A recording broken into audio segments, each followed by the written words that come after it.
All right, so taking a look here, we're going to be doing lesson number 12, which is operations with radicals. So how do we complete multiple operations with radicals? So I have a quick do now that kind of reviews some old material, and I'd like you to take a second, do that, pause the video, come back with your answers.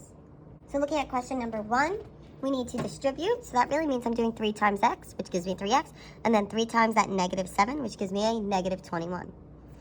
Question number 2, we need to simplify using orders of operations. So that's really PEMDAS. So first we're going to do the multiplication. So negative 4 times 5 gives me a negative 20.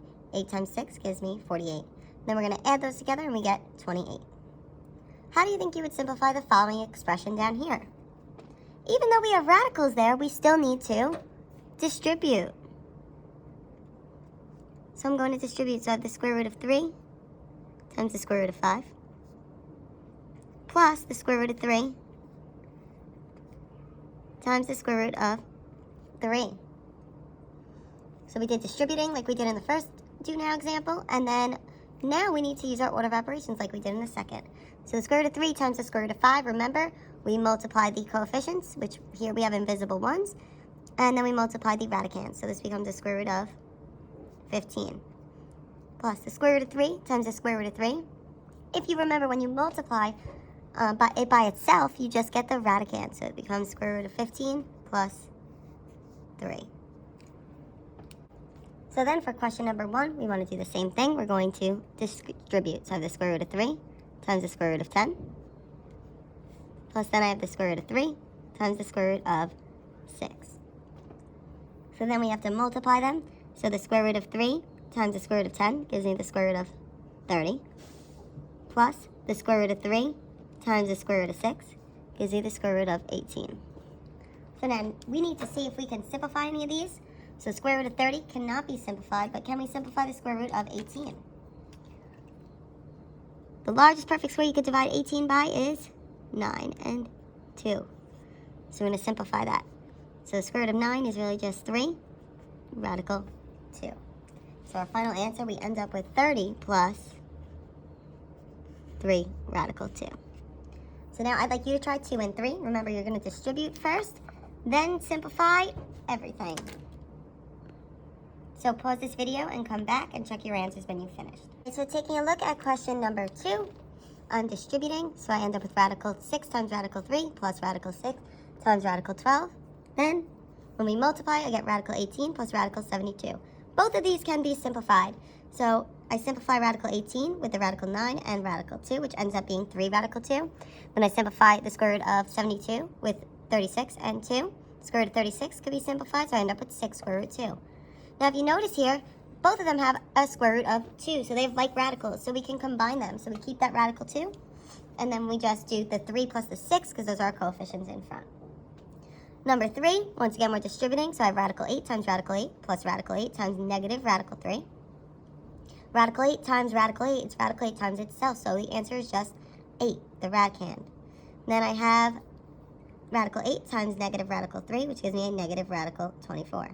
I could simplify radical 24, and I end up with 8 minus 2 radical 6.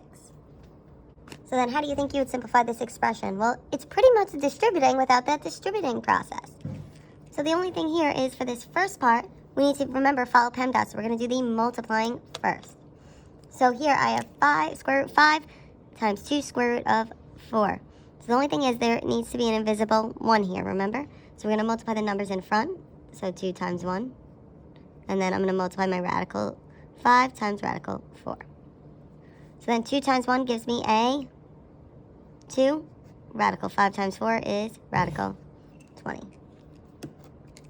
Then plus. We need to then multiply these, so it ends up being radical 18 times 10, which is the square root of 180.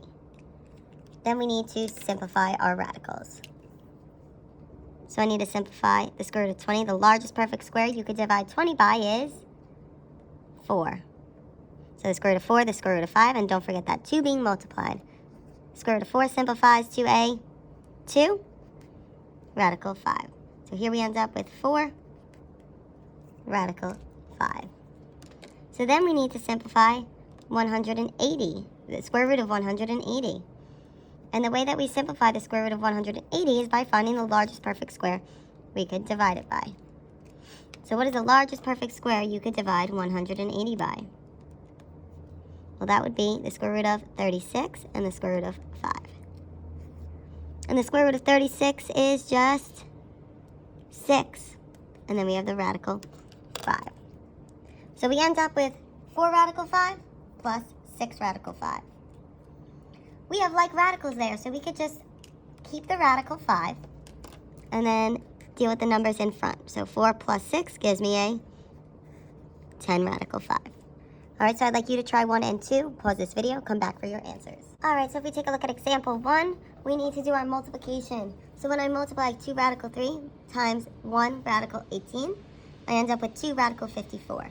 When I multiply 1 radical 3 times negative 2 radical 10, I end up with negative 2 radical 30. Square root of 30 can't be simplified at all, so that just stays the same, but I can simplify the square root of 54. And when I simplify that all the way through, I end up with 6 radical 6 minus 2 radical 30. We can't combine them because there are no like radicals. Looking at example 2, I have 1 radical 3 that I need to multiply by 3 radical 6. And when I multiply that, I get 3 radical 18. Then I have negative 2 radical 10 multiplied by 4 radical 5. And when I do that, I get negative 8 radical 50.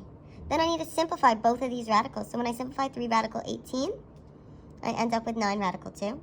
When I simplify negative 8 radical 50, I end up with negative 40 radical 2. Here I have like radicals, so I can combine them. So I keep the radical 2, and then I do 9 minus 40, which gives me that 31. If you have any questions, please comment them on this video or in the Google Classroom. And complete practice worksheet number 12.